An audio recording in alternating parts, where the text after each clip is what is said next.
17-18 ವರ್ಷಗಳಿಂದ, ಅಥವಾ ನಿರ್ದಿಷ್ಟವಾಗಿ ಹೇಳ್ಬೇಕಂದ್ರೆ ಕಾಳಿಕಾಂಬ ಸ್ಲಮ್ ಮತ್ತು ಗೌರಿ ಸ್ಲಮ್ ವಿಚಾರದ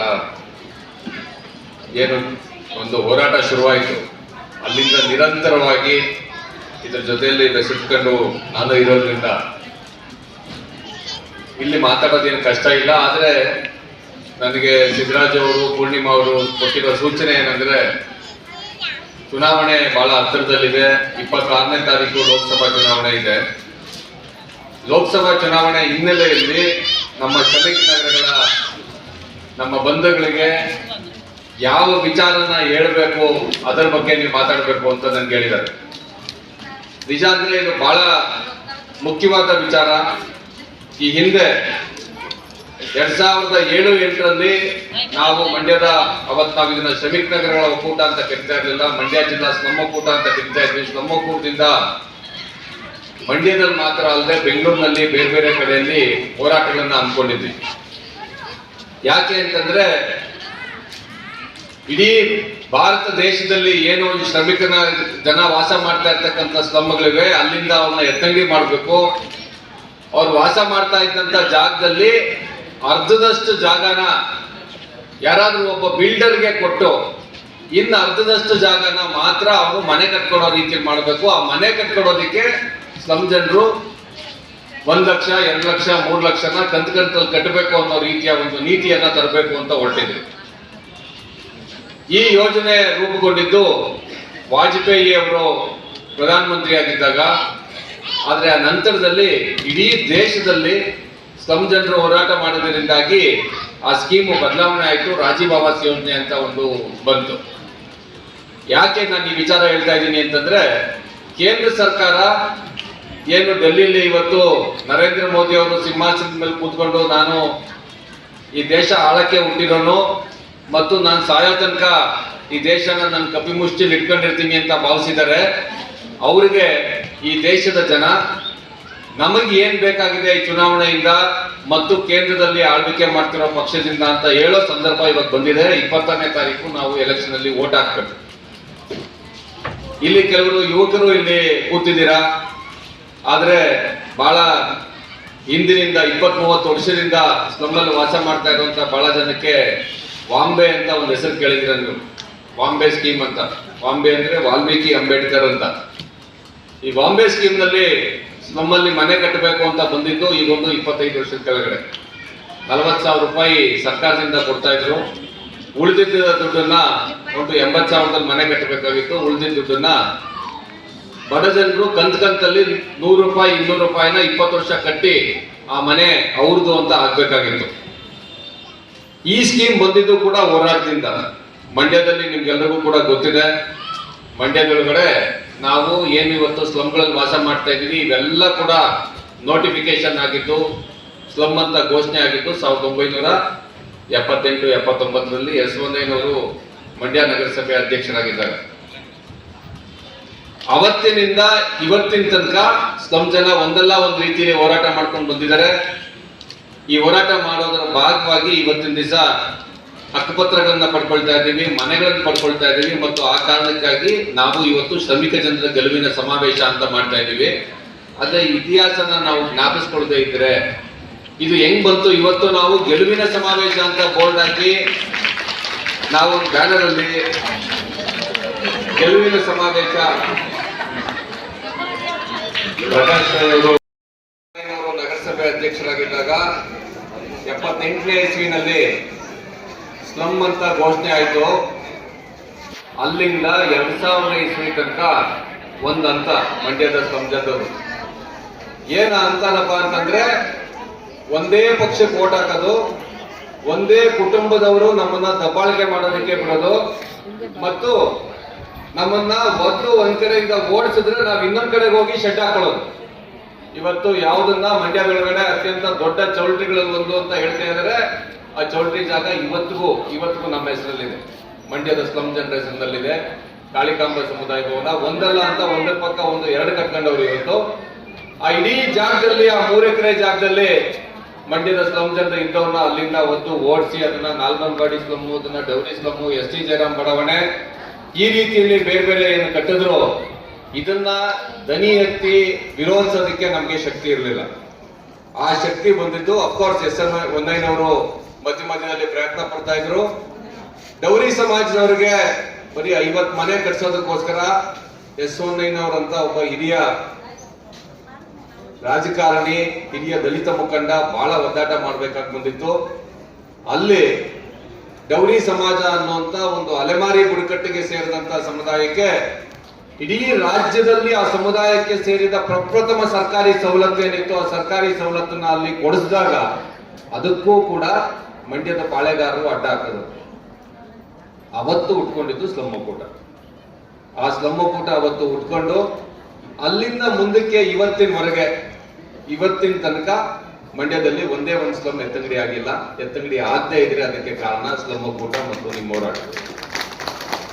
ಯಾಕೆ ಈ ಸಂಘಟನೆ ಶಕ್ತಿ ಅದೊಂದು ಮಾದರಿ. ಮತ್ತು ಕುಮಾರ್ ಸಮತಳ ಅವರು ನನಗಿಂತ ಮುಂಚೆ ಮಾತಾಡ್ಬೇಕಾದ್ರೆ ಅದನ್ನ ಹೇಳಿದ್ರು, ಮಂಡ್ಯದ ಸ್ಲಮ್ ಜನರದ ಹೋರಾಟ ಮಾದರಿ ಅಂತ. ಮಾದರಿ ಯಾಕೆ ಅಂದ್ರೆ ಒಂದ್ಸರಿ ಈ ಸಂಘಟನೆ ಶುರು ಆದ್ಮೇಲೆ ಮಂಡ್ಯದಲ್ಲಿ ಅಲ್ಲಿ ತನಕ ಏನು ದಬ್ಬಾಳಿಕೆ ನಡೀತಿತ್ತು ಅದು ನಡೀಲಿಲ್ಲ, ಅದು ಮುಗ್ದೋಯ್ತು. ಮಾತ್ರ ಅಲ್ಲ, 2004ರ ಚುನಾವಣೆಯಲ್ಲಿ ಯಾವ ಪಾಳೆಗಾರರು ಈ ರೀತಿ ಸ್ಲಮ್ ಜನರನ್ನ ವೋಟ್ ಬ್ಯಾಂಕ್ ಮಾಡ್ತಿದ್ರು ಅವ್ರು ಎಲೆಕ್ಷನ್ ಅಲ್ಲಿ ಸೋತರು. ಮಾತ್ರ ಅಲ್ಲ, ಅವರ ರಾಜಕೀಯ ಜೀವನ ಪೂರ್ತಿ ಮುಗ್ದೋಯ್ತು. ಅವತ್ತು ಗೆದ್ದಂತ MLA ಮಂಡ್ಯ ಐಬಿನಲ್ಲಿ ಪ್ರೆಸ್ ಮೀಟ್ ಮಾಡಿ ನಾನು ಸ್ಲಮ್ ಜನರ ಹೋರಾಟದಿಂದ ಸ್ಲಮ್ ಜನರಿಂದ ಗೆದ್ದೆ ಅಂತ ಪ್ರೆಸ್ ಮೀಟ್ ಮಾಡಿ ಹೇಳಬೇಕು. ಸ್ನೇಹಿತರೆ, ದಯವಿಟ್ಟು ಈ ವಿಚಾರನ ನಾವು ಇನ್ನೊಂದ್ಸರಿ ನೆನಪಿಸ್ಕೊಳ್ಳೋಣ. ಅಷ್ಟು ಮಾತ್ರ ಅಲ್ಲ, ಇದಕ್ಕೆ ಪೂರಕವಾಗಿ ಬೆಂಗಳೂರಿನಲ್ಲಿ ಯಾರು ಆಡಳಿತ ನಡೆಸ್ತಾರೆ, ಡೆಲ್ಲಿಲಿ ಯಾರು ಆಡಳಿತ ನಡೆಸ್ತಾರೆ ಅನ್ನೋದು ಯಾಕೆ ಮುಖ್ಯ ಅನ್ನೋದು ಇವತ್ತು ನಾವು ಚರ್ಚೆ ಮಾಡಬೇಕು. ಅದಕ್ಕೆ ಮುಂಚೆ 2004ಕ್ಕೆ ಮುಂಚೆ ಬಾಂಬೆ ಸ್ಕೀಮ್ ನಲ್ಲಿ ಮನೆಗಳು ಆದವು. ಅದೇ ಬಾಂಬೆ ಸ್ಕೀಮ್ ಅಲ್ಲಿ ಅಳದುಳಿದಿದ್ದ ದುಡ್ಡಲ್ಲಿ RTO ಸ್ಲಮ್ಗೆ ಪಾಯ ಹಾಕಿ ಒಂದಿಷ್ಟು ಎತ್ತರಕ್ಕೆ ಗೋಡೆ ಕಟ್ಟಿದಾಗ ಅವತ್ತಿಂದ ಮಂಡ್ಯ ಸ್ಲಮ್ ಜನದ ಹೋರಾಟದ 2ನೇ ಹಂತ ಶುರುವಾಯಿತು. ಕುಮಾರಸ್ವಾಮಿ ಅವರು ಬಂದು ಶಂಕುಸ್ಥಾಪನೆ ಮಾಡಿ ನಾನು ಮನೆ ಕಟ್ತೀನಿ ಅಂತ ಇಲ್ಲಿ ಹೇಳ್ಬಿಟ್ಟು ಹೋದವರು, ಅದಾಗಿ ಸ್ವಲ್ಪ ದಿವಸಕ್ಕೆ ಅವರು ಯಡಿಯೂರಪ್ಪನವ್ರ ಜೊತೆಗೆ ಸೇರಿ ಸರ್ಕಾರ ಮಾಡಿದ್ರು.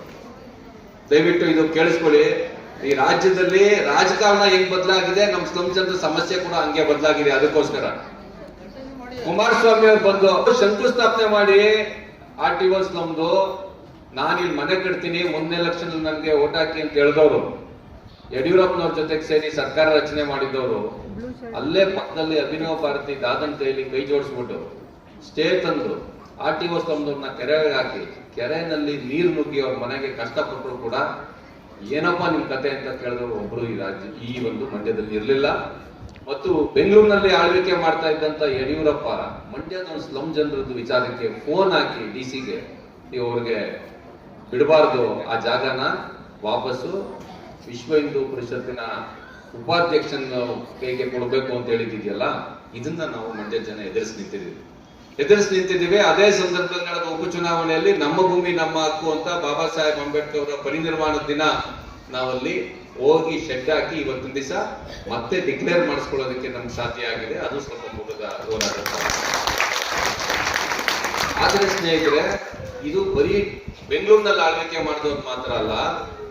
ನಾನು ಆಗ್ಲೇ ನಿಮ್ಗೆ ಹೇಳ್ತಾ ಇದ್ದೆ, ಇಡೀ ದೇಶದಲ್ಲಿ ಸ್ಲಮ್ ಜನರ ಪರವಾಗಿ ಹೋರಾಟ ಮಾಡ್ತಾ ಇದ್ದಂತ ಸಂಘಟನೆಗಳು ಸರ್ಕಾರದ ಮೇಲೆ ಒತ್ತಡ ತಂದು, ಡೆಲ್ಲಿಯಲ್ಲಿ UPA ಸರ್ಕಾರ ಇದ್ದಾಗ ಒತ್ತಡ ತಂದು ಎಲ್ಲಿ ಸ್ಲಮ್ ಜನರಿಗೆ ಪುನರ್ವಸತಿ ಕಲಿಸ್ಬೇಕು, ಯಾವ ತರದ ಕಲ್ಪಿಸ್ಬೇಕು, ಯಾವ ತರದ ಮನೆ ಕಟ್ಟಬೇಕಾದ್ರೆ ಅವ್ರನ್ನ ಕಲ್ಸೋದಪ್ಪ, ಹೊರಗಡೆ ಕಟ್ಟಬೇಕು ಅನ್ನೋದನ್ನ ಸ್ಲಮ್ ಅಲ್ಲಿ ಕೂತ್ಕೊಂಡು, ಹಳ್ಳಿಲಿ ಹೇಗೆ ಗ್ರಾಮ ಸಭೆ ಮಾಡ್ತಾರೆ ಆ ರೀತಿಯಲ್ಲಿ ಕೂತ್ಕೊಂಡು ಸಭೆ ಮಾಡಿ ಅವರಿಗೆ ಒಂದು ತಿಳುವಳಿಕೆ ಇರುತ್ತೆ ನಮ್ಗೆ ಯಾವ ತರ ಮನೆ ಬೇಕು ಅಂತ. ಅವ್ರನ್ನ ಕೇಳಬೇಕು, ನೀವು ಇದೇ ಜಾಗದಲ್ಲಿ ಇರ್ತೀರಾ, ಇರೋದಿಲ್ವಾ, 1 ಅಂತಸ್ತು ಮನೆ ಕಟ್ಟಬೇಕಾ, 2 ಅಂತಸ್ತು ಕಟ್ಟಬೇಕಾ, 4 ಅಂತಸ್ತು ಮನೆ ಕಟ್ಟಬೇಕಾ, ಮನೆ ಯಾವ ರೀತಿಯಲ್ಲಿ ಕಟ್ಟಬೇಕು ಅನ್ನೋದನ್ನ ಸ್ಲಮ್ ಜನರ ಜೊತೆ ಮೀಟಿಂಗ್ ಮಾಡಿ ತೀರ್ಮಾನ ಮಾಡಬೇಕು ಅಂತ ರಾಜೀವ್ ಆವಾಸ್ ಯೋಜನೆ ಒಳಗಡೆ, ಅದರ ಗೈಡ್ ಲೈನ್ಸ್ ಒಳಗಡೆ, ಮಾರ್ಗಸೂಚಿ ಒಳಗಡೆ ಸೇರಿಸ್ಕೊಳ್ಳಕ್ಕೆ ಸಾಧ್ಯ ಆಯ್ತು. ಆದ್ರೆ ಅದನ್ನು ಮಂಡ್ಯದಲ್ಲಿ ಜಾರಿ ಮಾಡಲಿಲ್ಲ. ಮಂಡ್ಯದಲ್ಲಿ ಆಲಹಳ್ಳಿಯಲ್ಲಿ G+3 ಕಟ್ತೀವಿ ಅಂತ ಹೋಗ್ಬಿಟ್ಟು ನಮಗೆಲ್ಲ ಮುಚ್ಚಿಟ್ಟು, ಇದೆಲ್ಲ ಆಗಿದ್ದು ಯಡಿಯೂರಪ್ಪ, ಸದಾನಂದ ಗೌಡ ಮತ್ತು ಜಗದೀಶ್ ಶೆಟ್ಟರ್ ಈ ರಾಜ್ಯದ ಮುಖ್ಯಮಂತ್ರಿಗಳಾಗಿದ್ದ ಸಂದರ್ಭದಲ್ಲಿ ಆಯ್ತು. ಸಿದ್ದರಾಮಯ್ಯನವರು CM ಆಗಿದ್ದಾಗ ಜಾರಿ ಮಾಡಕ್ ಬಂದ್ರು. ಆಲಹಳ್ಳಿಯವರು, ಕಾಳಿಕಂಬ ಸ್ಲಮ್ಮು ಮತ್ತು ತಮಿಳು ಕಾಲೋನಿಯವ್ರನ್ನ ಎಲ್ಲರನ್ನೂ ಸೇರಿಸಿ G+3 ಕಟ್ಟಿ 4 ಅಂತಸ್ತು ಮನೆ ಕಟ್ಬಿಟ್ಟು ಅಲ್ಲಿ ನಿಮ್ಗೆಲ್ಲ ಮನೆ ಕಟ್ಕೊಡ್ತೀವಿ ಅಂತೇಳಿ ನಗರಸಭೆಯಲ್ಲಿ ನಮ್ಮನ್ನು ಮೀಟಿಂಗ್ ಕರೆದು ಹೇಳಿದಾಗ ನಾವು ಹೇಳಿದ್ವಿ ರಾಜೀವ್ ಆವಾಸ್ ಯೋಜನೆ ಗೈಡ್ ಲೈನ್ಸ್ ಅನ್ನ ಯಾವ ತರ ಮನೆ ಕಟ್ಟಬೇಕು ಅಂತ ಹೇಳೋದನ್ನ ಸ್ಲಮ್ ಜನರನ್ನ ಕೇಳ್ಬಿಟ್ಟು ಕಟ್ಟಬೇಕು ಅಂತ ಹೇಳಿ ಇಲ್ಲಿ ಬರ್ದಿದ್ದೇವಪ್ಪ. ಈ ನೀತಿಲಿ ಬರ್ದಿದ್ದಾರೆ. ಈ ನೀತಿಲಿ ಹಿಂಗ್ ಬರೋದಕ್ಕೆ ನಾವು ಬೆಂಗಳೂರಲ್ಲಿ 10 ಮೀಟಿಂಗ್ ಮಾಡಿದೀವಿ. 10 ಮೀಟಿಂಗ್ ಮಾಡಿ ಸರ್ಕಾರದವ್ರು ಬಂದು ಜನ ಹೇಳ್ದಂಗ್ ಮನೆ ಕಟ್ಟಬೇಕು, ನಮ್ಗಿಂತ ಅಧಿಕಾರಿಗಳಿಗಿಂತ ಅವರು ಜಾಸ್ತಿ ಗೊತ್ತಿರುತ್ತೆ ಅಂತ ಹೇಳಿ ಬರ್ಕೊಟ್ಟಿದ್ದೀರಿ. ಇವತ್ತು ನೋಡಿದ್ರೆ ಎಲ್ಲಿ ಮೀಟಿಂಗ್ ಮಾಡಿದ್ರಿ ಅಂತ ಕೇಳಿದ್ರು. ಕುಮಾರಿ ಅವರಿಗೆ ಬಹುಶಃ ನೆನಪಿಲ್ದೇ ಇರ್ಬೋದು. ಅದಕ್ಕೆ ಸಂಬಂಧಪಟ್ಟಂತ ಒಂದು ಸಭೆಯಲ್ಲಿ ಕುಮಾರಿ ಅವರು ಕೂಡ ಭಾಗವಹಿಸಿದ್ರು ಹಿಂದೆ. ಆ ರಾಜೀವ್ ಆವಾಸ್ ಯೋಜನೆಯ G+3 ಆಗಬಾರ್ದು, ಇದೇ ರೀತಿ ಮನೆ ಕಟ್ಟಬೇಕು ಅಂತ ಸೈನ್ ಹಾಕಿ ಸ್ಲಮ್ ಜನರ ಪರವಾಗಿ ಹೋರಾಟ ಮಾಡಿದವರಲ್ಲ ಅವರು ಇದ್ರು. ಅದನ್ನೆಲ್ಲ ನಾವು ಮುಂದೆ ಇಟ್ವಿ. ಜನ ನಿಮ್ಗೆ ಈ ರೀತಿಯಲ್ಲಿ ಹೇಳಿಲ್ಲ. ಅವರು ನಮ್ಗೆ ಇಲ್ಲೆಲ್ಲ ಸೇರಿ ಒಂದ್ ಸಂತೆ ಮಾಡಿ ಜಗಳ ಮಾಡೋ ತರ ನಮ್ಗೆ ಮಾಡಬೇಡಿ, G+4 ಅಂತ ಕಟ್ಟಿ 4ನೇ ಅಂತಸ್ತಲ್ಲಿ ಮೇಲ್ಗಡೆ ಇರೋ ಒಬ್ಬ ಅಜ್ಜಿ ಮನೆ ಕೊಟ್ಟಿರ್ತೀರಾ, ಕೆಳಗಡೆ ನೀರಿರುತ್ತೆ, ಮೇಲಕ್ಕೆ ಹೆಂಗೆ ಎತ್ಕೊಂಡು ಹೋಗ್ತಾಳೆ ಅಮ್ಮ? ಏನ್ ಲಿಫ್ಟ್ ಹಾಕಿ ಕೊಡ್ತೀರಾ? ಇಲ್ಲ ಟ್ಯಾಂಕ್ ಹಾಕ್ಸ್ತೀವಿ. ನಾವು ಮಂಡ್ಯದಲ್ಲಿ ಸ್ಲಮ್ ಅಲ್ಲಿ ನೋಡ್ತಾ ಇದೀವಿ, ಟ್ಯಾಂಕ್ ಪಕ್ಕದಲ್ಲಿರೋ ಬೀದಿ ಪಕ್ಕದಲ್ಲಿರುವಂತ ಕಿರುನೀರು ಸರಬರಾಜು ಯೋಜನೆ ಟ್ಯಾಂಕ್ ಅಲ್ಲೇ ನೀರ್ ಬರ್ತಾ ಇಲ್ಲ. ಪ್ರತಿಯೊಂದಕ್ಕೂ ಜಗಳ ಮಾಡಬೇಕು. ಒಂದ್ ವಾರದ ಕೆಳಗಡೆ ಜಗಳ ಮಾಡಿದೀವಿ, ನೀರ್ ಬಿಟ್ಟಿಲ್ಲಪ್ಪ ಕಾಳಿಕಾಂಬ ಸ್ಲಮ್ ನಲ್ಲಿ ಅಂತ. ನೀನ್ ತಗೊಂಬಂದ್ ಮೇಲ್ಗಡೆ ನೀರ್ ತಕೊಡ್ತೀಯ? ಅಜ್ಜಿ ನಾಳೆ ಆಗೋದಿಲ್ಲ, ನೀರ್ ಕಡಿಮೆ ಬರ್ತಾ ಇರುತ್ತೆ. ಆಯಮ್ಮ ಕೆಳಗಡೆ ಇಳಿದ್ ಬರೋಷ್ಟೊಳಗಡೆ ನೀರ್ ನಿಂತೋಗುತ್ತೆ. ಆಯಮ್ಮ ಏನ್ ಮಾಡ್ತಾಳೆ, ಕೆಳಗಡೆ ಗ್ರೌಂಡ್ ಫ್ಲೋರ್ ಅಲ್ಲಿ ಇರೋ ಜೊತೆ ಜಗಳ ಮಾಡ್ತಾಳೆ. ಜಗಳ ಮಾಡಿ ಇಬ್ರು ಜುಟ್ಟಿಡ್ಕೊಳ್ತಾರೆ. ನೀವೇನ್ ಹೇಳ್ತೀರಾ? ಸ್ಲಮ್ನವರು ಜಗಳ ಮಾಡ್ತಾ ಇದ್ದಾರೆ ಅಂತ ಹೇಳ್ತಾರೆ. ಇದು ಆಗೋದಿಲ್ಲ ಅಂತ ನಾವು ಫೈಟ್ ಮಾಡೋದು.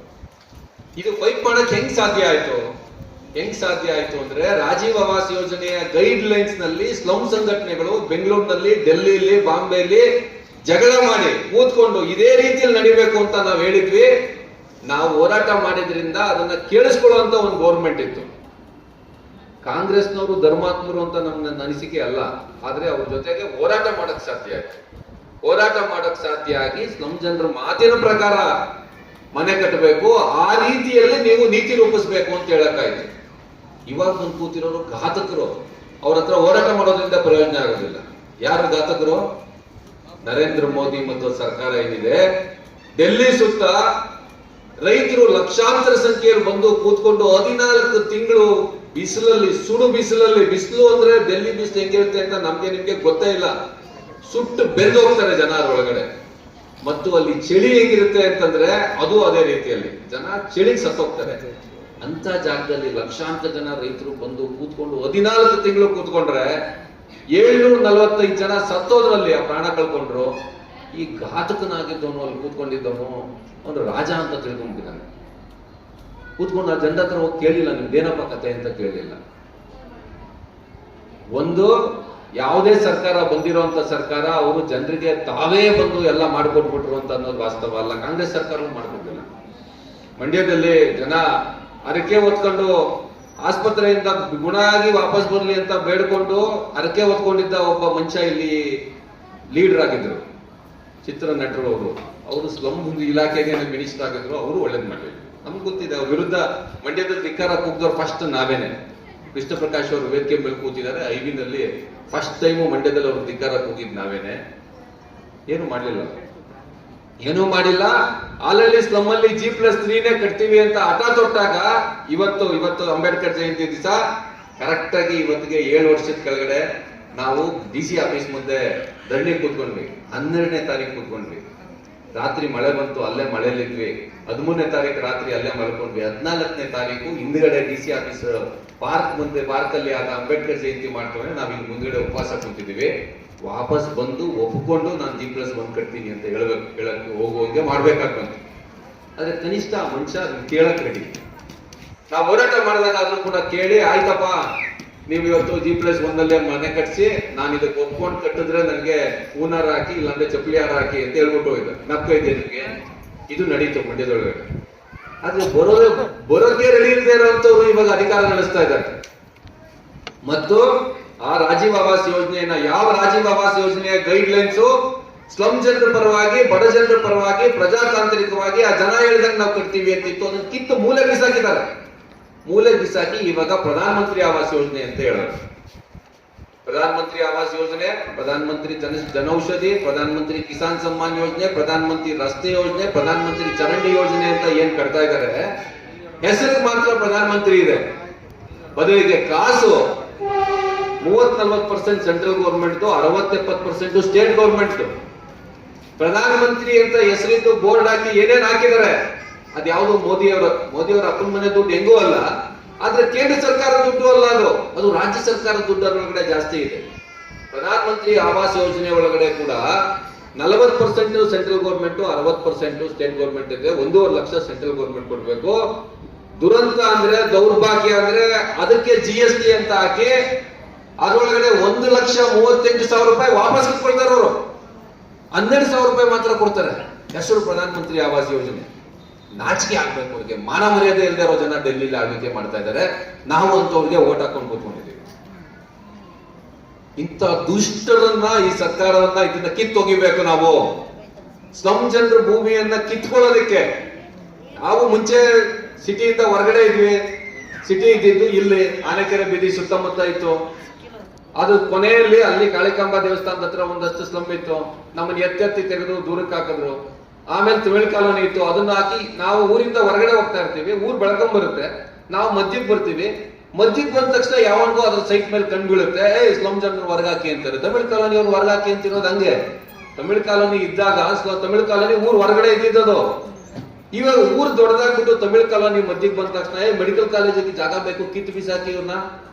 ಯಾಕಪ್ಪ ಮಾಂಡವ್ಯ PU ಕಾಲೇಜ್ ಯಾಕಪ್ಪ ಕಿತ್ತಾಕಲ್ಲ? ಅದು ಅದೇ ಜಾಗದಲ್ಲಿ ಇರೋದಲ್ಲಪ್ಪ. ಅದು ಇಲ್ಲಿ ಮಂಡ್ಯದಲ್ಲಿ ಹೊಸ ಕುಬೇರರು ಬಂದವ್ರೆ, ಅವ್ರಿಗೆ ಬೇಕು ಅಂತ ಬಿಟ್ಕೊಡೋದ? ಈ ರೀತಿಯಲ್ಲಿ ಮಾಡಿ ನಮ್ ಜಾಗ ಕಿತ್ತಾಕೋದಕ್ಕೆ ನೀತಿ ರೂಪಿಸ್ತಾ ಇರೋದು ಬಿಜೆಪಿ ಸರ್ಕಾರ. ಬಿಜೆಪಿ ಅವರು ಸ್ಲಮ್ ಜನರದ್ದು ಎಲ್ಲೆಲ್ಲಿ ಜಾಗ ಇದೆ ಈ ದೇಶದಲ್ಲಿ, ಅವರೆಲ್ಲ ಸಿಟಿ ಒಳಗಡೆ ಇದ್ದಾರೆ, ಅವ್ರನ್ನ ಕಿತ್ತಾಕ್ಬೇಕು. ಅವರೆಲ್ಲ ಇಲ್ಲಿ ಕೊಳಚೆ ಇದ್ದಾರೆ ಮತ್ತು ಇಲ್ಲಿ ಗುಡಿಸ್ಲಿದೆ, ಹಂಗಾಗಿ ತೆಗಿಬೇಕು. ತೆಗೆದು ಆ ಜಾಗದಲ್ಲಿ ಒಬ್ಬ ಬಿಲ್ಡರ್ಗೆ ಅದನ್ನು ಕೊಡ್ಬೇಕು. ಆ ಬಿಲ್ಡರ್ ಅಲ್ಲಿ ಅವನು ದೊಡ್ಡದು ಅವನು ಅರಮನೆ ಕಟ್ಕೋಬೇಕು, ಅಥವಾ ಅವ್ನು ಬೇರೆ ಬೇರೆಯವ್ರಿಗೆ ಶ್ರೀಮಂತ ಮನೆ ಕಟ್ಕೊಟ್ಟು ಪಕ್ಕದಲ್ಲಿ ಒಂದು ಕಾಂಪೌಂಡ್ ಹಾಕಿ ಆ ಕಡೆ ಮಿಕ್ಕವ್ರಿಗೆ ಚಿಕ್ಕದು ಏನೋ ಗೂಡು ಕಟ್ಕೊಡ್ಬೇಕು ಅಂತ ಮಾಡ್ತಾ ಇದಾರಲ್ಲ, ಇದು ಬಿಜೆಪಿ ಸರ್ಕಾರದ ನೀತಿ. ಇದನ್ನ ವಿರೋಧಿಸ್ಬೇಕು. ನಾವು ಇದನ್ನ ವಿರೋಧಿಸ್ಬೇಕು. ಕಾಂಗ್ರೆಸ್ ಪಕ್ಷ ಹೋರಾಟ ಮಾಡಿದಾಗ ಕೇಳಿಸ್ಕೊಳ್ಳುವಂತ ಒಂದು ಕನಿಷ್ಠ ಜವಾಬ್ದಾರಿ ಸೆನ್ಸ್ ಅವ್ರಿಗೆ ಇರೋದ್ರಿಂದ, ಅಂತ ಪ್ರಜ್ಞೆ ಅವ್ರಿಗೆ ಇರೋದ್ರಿಂದ ಈ ಚುನಾವಣೆಯಲ್ಲಿ ನಾವು ನಮ್ಮಂತ ಸಂಘಟನೆಯವರನ್ನ ಬೆಂಬಲಿಸಬೇಕು ಅಂತ ತೀರ್ಮಾನ ಮಾಡಿದ್ವಿ ಹೊರತು ಅವರಂದ್ರೆ ಧರ್ಮಾತ್ಮರು ಸ್ವರ್ಗದಿಂದ ಎಳೆದ್ಕೊಂಡ್ಬಿಟ್ಟವ್ರೆ ಅಂತ ನಾವೇನ್ ಅನ್ಕೊಂಡಿಲ್ಲ ಕಾಂಗ್ರೆಸ್ ಬಗ್ಗೆ. ಆದ್ರೆ ಬಿಜೆಪಿ ಅವರು ಬಂದ್ರೆ ಘಾತಕರವರು. ಹಂಗಾಗಿ ಅವ್ರನ್ನ ಇಲ್ಲಿಂದ ಕಿತ್ತು ಒಗಿಬೇಕು ಈ ದೇಶದಿಂದ. ಅವರು ಆಳ್ವಿಕೆ ಮಾಡೋಕ್ಕೆ ಸಮರ್ಥರಲ್ಲ, ಆಳ್ವಿಕೆ ಮಾಡೋಕ್ಕೆ ಸರಿ ಇಲ್ಲ. ಮತ್ತು ಹಿಂದೂ ಮುಸ್ಲಿಂ ಮಧ್ಯೆ, ಬಡವರು ಮತ್ತು ಶ್ರೀಮಂತರ ಮಧ್ಯದಲ್ಲಿ, ಅದರಲ್ಲೂ ಕೂಡ ದಲಿತ ಸಮುದಾಯಕ್ಕೆ, ಆದಿವಾಸಿ ಸಮುದಾಯಕ್ಕೆ ಇಂಥವ್ರ ವಿರುದ್ಧ ಇದ್ದಾರೆ. ಅಂತವ್ರು ಸದಾಕಾಲ ತಮ್ಮ ಚಾಕರಿ ಮಾಡ್ಕೊಂಡಿರ್ಬೇಕು ಅಂತ ಬಯಸುವಂತವ್ರು ಆಗಿದ್ದಾರೆ. ಇದನ್ನ ನಾವು ಶ್ರಮಿಕ ಜನ ನಾವು ಅರ್ಥ ಮಾಡ್ಕೊಳ್ಬೇಕು ಅಂತೇಳಿ ಬಾಬಾ ಸಾಹೇಬ್ ಅಂಬೇಡ್ಕರ್ ಜಯಂತಿ ದಿನದಲ್ಲಿ ಈ ಸ್ವಾಭಿಮಾನಿ ಸಮಾವೇಶವನ್ನ ನಾವುಗಳು ಹಮ್ಮಿಕೊಂಡಿದ್ದೀವಿ. ಇದು ನಮ್ಮ ಮನಸ್ಸಲ್ಲಿರ್ಬೇಕು. ನಾವು ಹೋಗಿ ಪ್ರತಿಯೊಬ್ಬರಿಗೂ ಹೇಳ್ಬೇಕು. ಮತ್ತು ಅಂತವ್ರ ಜೊತೆಗೆ ಕೈ ಜೋಡಿಸಿ ನಿಂತ್ಕೊಂಡಿರ್ತಕ್ಕಂಥ JDS ಪಕ್ಷ ಏನಿದೆ, JDS ಪಕ್ಷಕ್ಕೆ ಮಂಡ್ಯದಲ್ಲಿ ನಾವು ಬೆನ್ನೆಲುಬಾಗಿದ್ದೀವಿ. 2004ರಿಂದ ಸತತವಾಗಿ ಅವ್ರು ಇಲ್ಲಿ ಗೆದ್ದು ಬರೋದಕ್ಕೆ ಸ್ತಂಭಕೂಟ ಕಾರಣವಾಗಿದೆ. MLAಗಳು ಐಬಿಗಳು ಪ್ರೆಸ್ ಮೀಟ್ ಮಾಡೋರು ಇವರಿಂದ ನಾವು ಗೆದ್ದಿದ್ದೀವಿ ಅಂತ.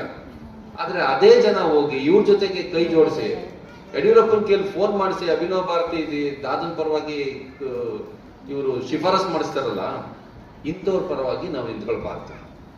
ಕುಮಾರಸ್ವಾಮಿಗೆ, JDS ಪಕ್ಷದವರಿಗೆ, ಇವರಿಗೆ ಬಡವರ ಬಗ್ಗೆ, ಕರ್ನಾಟಕದ ಬಗ್ಗೆ, ಕರ್ನಾಟಕದಲ್ಲಿರ್ತಕ್ಕಂಥ ದುಡಿಯುವ ಸಮುದಾಯದ ಬಗ್ಗೆ, ಮಂಡ್ಯದ ಬಗ್ಗೆ ಕಾಳಜಿ ಇದ್ದಿದ್ರೆ ಅವ್ರು ಬಿಜೆಪಿ ಜೊತೆಗೆ ಹೋಗ್ತಾ ಇರಲಿಲ್ಲ. ಆಮೇಲೆ ಅವ್ರಿಗೆ ಸಪೋರ್ಟ್ ಮಾಡಿದೀವಲ್ಲ ಹಿಂದಿನ ಎಲೆಕ್ಷನ್ಗಳಲ್ಲಿ. ಶ್ರೀನಿವಾಸ್ ಅವ್ರು ಕೇಳಿ, ಶ್ರೀರಣ್ಣ ಅವ್ರು ಹೇಳಿ, ಅವ್ರ ಎಲೆಕ್ಷನ್ ಅಲ್ಲಿ ಯಾರಿಂದ ಗೆದ್ರು ಅಂತ ಹೇಳಿ ಅಲ್ಲ, ಪ್ರೆಸ್ ಮೀಟ್ ಮೇಲೆ ಹೇಳಿರೋದು ನಮ್ಮ ಹತ್ರ ಇವತ್ತು ಪೇಪರ್ ಕಟ್ಟಿಂಗ್ ಇದೆ. ಏನ್ ಮಾಡಿದ್ರಿ ನೀವು ಈ ಜನಕ್ಕೆ? ಆಯ್ತು, RTOs ನಮ್ಮನ್ನು ಉಳಿಸೋದ್ರಲ್ಲಿ ಪಾಪ ರಾತ್ರಿ 11 ಗಂಟೆಗೆ ಬಂದು ಅವಯ್ಯ ನಮ್ಮ ಜೊತೆಗೆ ನಿಂತಿದ್ದಾರೆ, ನಿಂತ್ಕೊಂಡು ಅವೆಲ್ಲ ಕೆಲಸ ಮಾಡಿದ್ದಾರೆ, ಇಲ್ಲ ಅಂತಿಲ್ಲ. ಅದಕ್ಕೆ ನಾವು ಅವ್ರ ಪರವಾಗಿ ನಿಂತಿದ್ವಿ. ಆದ್ರೆ ಇವತ್ತು ಈ ದೇಶ ಹಾಳು ಮಾಡ್ತಿರೋರ್ನ, ಸ್ಲಮ್ ಜನರ ವಿರುದ್ಧ, ಬಡವರ ವಿರುದ್ಧ ನೀತಿ ನಿರೂಪಣೆ ಮಾಡುವಂತ ಪಕ್ಷದ ಜೊತೆಗೆ ಕೈ ಜೋಡಿಸಿದಾರಲ್ಲ ಅವರು, ಅವ್ರ ವಿರುದ್ಧ ನಾವು ನಿಂತ್ಕೋಬೇಕು. ಇಲ್ದೇನೆ ನಮ್ಗೊಂದು ಒಂದೇ ಒಂದು ತುಂಡು ಜಾಗ ಈ ಮಂಡ್ಯದೊಳಗಡೆ ಅವ್ರು ಉಳಿಸೋದಿಲ್ಲ. ಮತ್ತು ನಮ್ಮನ್ನೆಲ್ಲ ತಗೊಂಡೋಗಿ ಊರೊಳಗೆ ಹೊರಗಾಕಿ ನಮ್ಮನ್ನ ಈಗ ಮಾಡೋರೆಲ್ಲ. ನಮ್ಮ ಎಕ್ಸ್ಪ್ರೆಸ್ ಹೈವೇಲಿ ಹೋಗ್ತಿದ್ರೆ ಚಿಕ್ಕಮಂಡಿ ಜೊತೆ ಈ ಕಡೆ ಕೆರೆ ಈ ಕಡೆಗೆ ಕಾಣ್ತವೆ ಮನೆಗಳು. ಯಾರು ಹೋಗಿಲ್ಲ ತಮಿಳ್ ಕಾಲೋನಿಯವರು, ಅವ್ರಿನ್ನೂ ಅಲ್ಲಿ ಬೀದಿನೆಲ್ಲ ಕಾಲ ಅಲ್ಲೇ ಇದ್ರು. ಇದಕ್ಕೆ ಇಷ್ಟು ವರ್ಷ ಬೇಕಾಯ್ತಾ? ಬೆಂಕಿ ಬಿದ್ದೋಗಿರುವಂತ ಒಂದು ಸ್ಲಮ್ ಜನರಿಗೆ ಮನೆ ಸುಭದ್ರವಾಗಿ ಕಟ್ಕೊಟ್ಟು ಅವ್ರಿಗೆ ಕನ್ವಿನ್ಸ್ ಮಾಡಿ ಅವ್ರಿಗೆ ಬೇಕಾಗಿರುವಂತ ಸೌಲಭ್ಯ ಒದಗಿಸ್ಕೊಡಕ್ಕೆ ಮಾಡಕ್ಕೆ.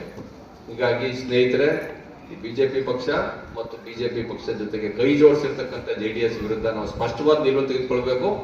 ಮತ್ತು ಇಲ್ಲಿ ತನಕ ಕಳೆದ 24-25 ವರ್ಷದಿಂದ ಯಾವ ರೀತಿ ಹೋರಾಟ ಮಾಡಿಕೊಂಡು ನಮ್ಮ ಜಾಗ ನಾವು ಉಳಿಸ್ಕೊಂಡ್ ಬಂದಿದೀವಿ ಮತ್ತು ಸೌಲಭ್ಯ ಪಡ್ಕೊಂಡಿದೀವಿ, ಅದನ್ನ ಇನ್ ಮುಂದೆ ಯಾವುದೇ ಪಕ್ಷದ ಸರ್ಕಾರ ಬಂದ್ರು ನಾವು ಅದನ್ನ ಮಾಡ್ಕೊಂಡು ಮುಂದುವರಿಬೇಕು ಅಂತ ಹೇಳ್ತಾ ನನ್ನ ಮಾತನ್ನು ಮುಗಿಸ್ತೀನಿ. ನಮಸ್ಕಾರ. ಕುಮಾರಸ್ವಾಮಿ ಅವರು ಬಂದು